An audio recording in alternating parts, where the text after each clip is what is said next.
Hello everybody, this is Dr. Victoria Skirbo speaking to you from the Seeds of Transformation Healing Center in Wareham, Massachusetts. So today we're going to do a card reading for the eclipse that's occurring on August 11th, 2018. This is an eclipse, it's a new moon solar eclipse in the sign of Leo. It's occurring at 19 degrees of Leo, and it is part of a finger of God or Yod configuration. I have details about that on my daily blurb for August 11th, so if you want to check that out, it's more of the astrological part. So I have been doing these tarot readings for the last two eclipses, and I'll continue to do them for this one, and we'll see how this is going to affect the U.S., because that's what I did for the other two. If there's anything that you would be interested in knowing about, please, feel free to ask me in the comments. I will do more of these if people would like me to on different subjects and such. So just putting that out there. So I'm almost done shuffling, and again I'm going to use the Illuminati tarot. The tarot. Oh, where is it? Oh my goodness! It should be right here. It's hiding. Hold on one second. Nope, I can't find it. The Tarot of the Illuminati, I'm sorry. You can see it on my last video. The cards are beautiful, and they kind of remind me of Leo, because there's a lot of this, they have very royal kind of energy to them. Okay, so let's see what the cards have to say about this eclipse for the U.S. Okay, first card we come up with is the King of Swords. Now, oftentimes the King of Swords is someone in either the military or the police, definitely somebody in authority, and somebody who holds the sword of justice. It actually came up upside down. Now, I generally don't read cards upside down, but I'm going to leave it upside down and we'll see where that goes. So upside down, there is this sense of perhaps when will justice be served. There's this sense of, I don't know, there's a sword of Damocles perhaps above our heads or above somebody's head, and it's like, is it ever going to happen? Are we ever going to have justice? Are things ever going to be, are things going to happen so that we can get on with this change, right? Okay, so the crossing card is the Four of Swords. The Four of Swords is a card that deals with what's the word I'm looking for? It has to do with rest, but it also has to do with stepping out of the fray. And so the challenge with this for us is, how do we step out of the fray? How do we remove ourselves from the chaos, the mental chaos that is being created through this? That's our challenge, okay? Trying to be patient, wanting things to happen, nothing is happening, and it's causing us a lot of stress. And so I feel as though that card is telling us that we have to find ways to de-stress. We have to find ways to move out of the battle and take care of ourselves so that we're strong enough to take the next steps that need to be taken. Okay, and so at the bottom of this, at the root of this reading, okay, the root position, we have the King of Wands. And the King of Wands is a very fiery energy. It's an energy also an energy of authority. It's interesting, we have had two kings already. Fire is creative. Fire doesn't like to sit still. Even this king, although he sits on a beautiful throne, he's sort of half sitting on it. one of the things I like to say when I do readings, and this card comes up, is that this is somebody who rules but would prefer to be on an adventure, prefer to get on with it. You know, Aries, Leo, Sagittarius, what's the next adventure? It's fire, right? It doesn't want to stay put. And so there's a tension, there's a constant sort of irritation, knowing that we sort of have to stay put and hold our ground and such, and yet the fires burn within us. Now, this could also be the fires that are burning in the United States, right? So we can always look at it that way.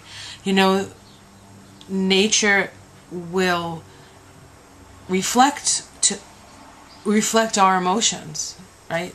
Deluge and great fires. We're so connected. We're part of the earth. We are one organism, and perhaps the earth wants to get our attention. This is the past. The past is the Three of Pentacles. The Three of Pentacles is about careful work, consideration. This deals with all the work that you've done up to this point. Okay? It's really a card of beyond craftsmanship. Like, this is talking about the talents that you bring to the table. What have you worked on? What have you been working on in the past that you've perfected and you've gotten good at? Okay, that's what that's talking about. Now, what's in the sky? The Three of Swords. Okay, this is the card of heartbreak, the card of betrayal. And yet, this is an energy that, even though we suffer and there's been a betrayal, it actually frees us up. So, as an energy that is above our heads, as an energy that is in the ethers, we are going to have freedom from something, but it's not going to be without pain, and it's not going to be without some heartache. So,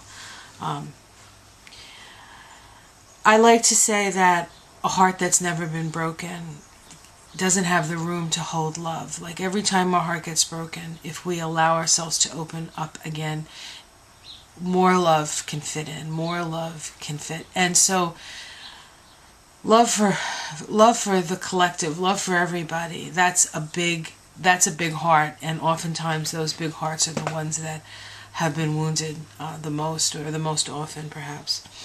Okay, this is the immediate future. Oh. This is sorrow. Again, we have this energy of loss that's all around us. This card shows a man. He has 3 cups that he's crying over, and behind him he has 2 cups that are still upright. This card reminds us that we need to, even in our times of loss and sadness, we need to look around and see what we still have. It's not about bemoaning what we've lost, but seeing what we have and utilizing that. And so I think that a lot of us will have we'll have an idea of what's supposed to happen, or what we'd like to happen, or, you know, what we imagine will happen. And something else happens that may feel like, you know, all of this anguish for nothing. But I think that is the ego. And part of this eclipse, as I said in my eclipse video, my astrology eclipse video, part of it is allowing spirit to work through us. And so we, as much as Leo likes to drive the bus, spirit and soul is driving the bus. And spirit and soul has a greater perspective. And so I think that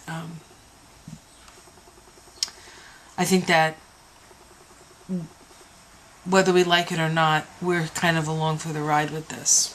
Okay, how other people see us. The Lover's card. The Lover's card is about choice.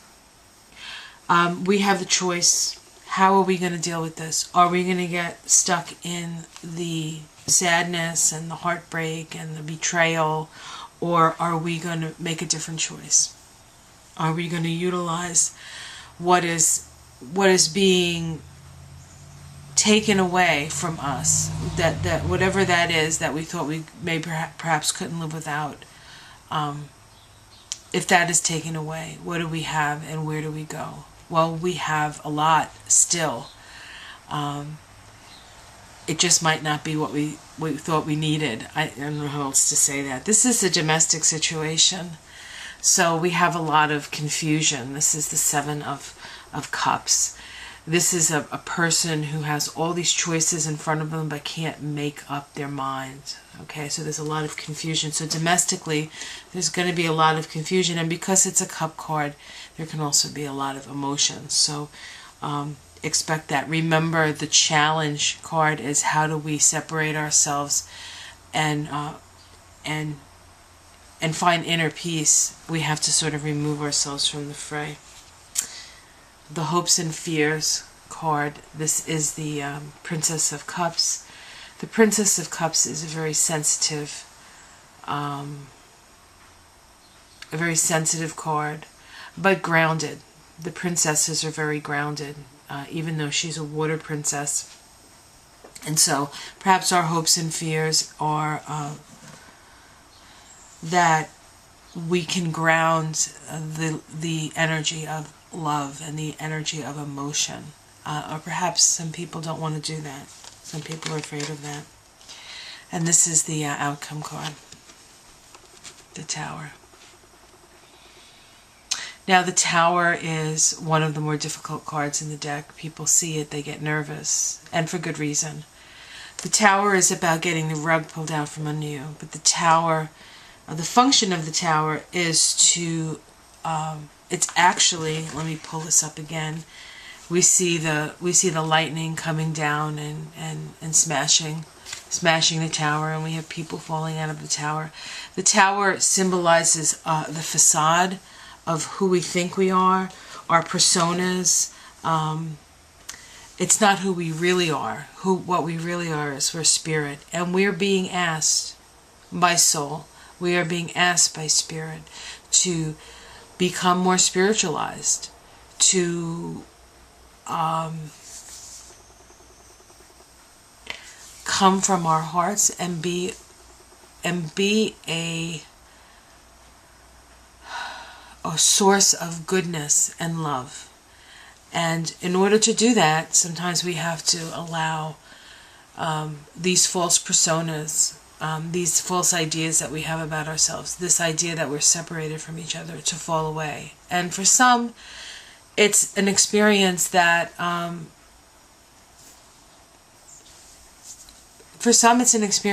is almost looked forward to, you know, and for others it's devastating. But we all have the strength to move through that. We all have the ability and the capacity if we dig deep enough. And so this is an intense, very intense reading. I like to do these readings on the day of the eclipse. I feel like you need to be in the energy of it. And so I would say that the greatest challenge here is to find a way to keep yourself supported, to find that peaceful place within as all these changes occur. I don't exactly know what's going to happen, but I know that this is, you know, we'll look back on this and say this was the time that everything changed. So let's see what's at the bottom of the deck. Okay. We've seen this card before in other readings. This is the Eight of Swords. I actually like this card. A lot of people don't. But here we have a woman, and she's tied. Her hands are tied. Her eyes are closed, covered, right? And she's probably escaping from this place here. And she has swords all around her. And she can't see where she's going, but she is using her feet to follow the path of the water. Water is emotions. Feet is understanding.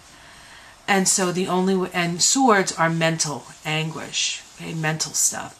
And so in order for us to escape the mental anguish or the prison of our minds, we need to follow our feelings, follow our intuitions, trust, use all our understanding, right? Pisces is the feet, it's understanding. The feet are going along the water so that we can free ourselves and become who we're meant to become. And Spirit will support us. We just have to let it. Whew, that was intense. So I hope things are going to happen. This may not be your personal experience, but this is this is about a collective experience in the United States. So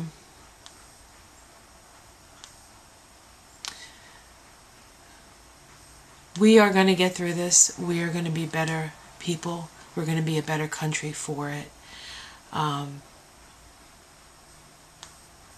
America has a special destiny. It's a special place, and we will move through this. We'll be smarter and more compassionate because of it. Have yourself a beautiful eclipse, last eclipse. Do what you need to do to keep yourself sane, to keep yourself connected to your joy, connected to your heart. Whatever that means for you. Focus on that, and Spirit will work with us to show us the way and help us along the way. Have yourself a great month. Ciao.